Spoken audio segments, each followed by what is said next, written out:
A new bipartisan bill seeks to help the Chesapeake Bay get an invasive species under control. Rhiel explains why there's a concern about blue catfish.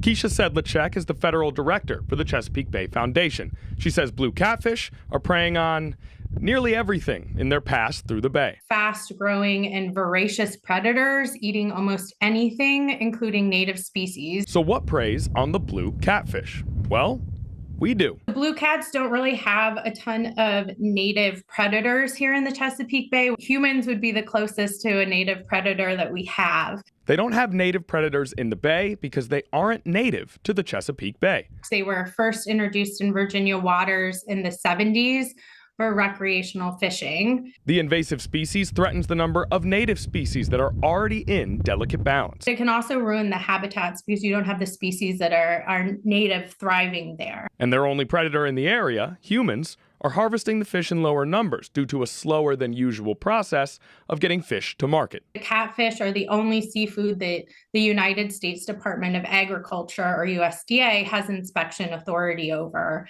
The problem with this is that USDA's time-consuming, inefficient inspection process has slowed the growth of the commercial catfish industry in the region. Catfish were originally placed under USDA authority because they were primarily farm-raised, but Sedlacek says that has changed. And now, though, that we have this wild-caught catfish industry developing, we need something more similar to all other seafood, which is inspected by FDA. That's where the Chesapeake Bay Conservation Acceleration Act comes in. Congress needs to make it easier to get wild-caught catfish to market. I'm Rhiel, 13 News Now.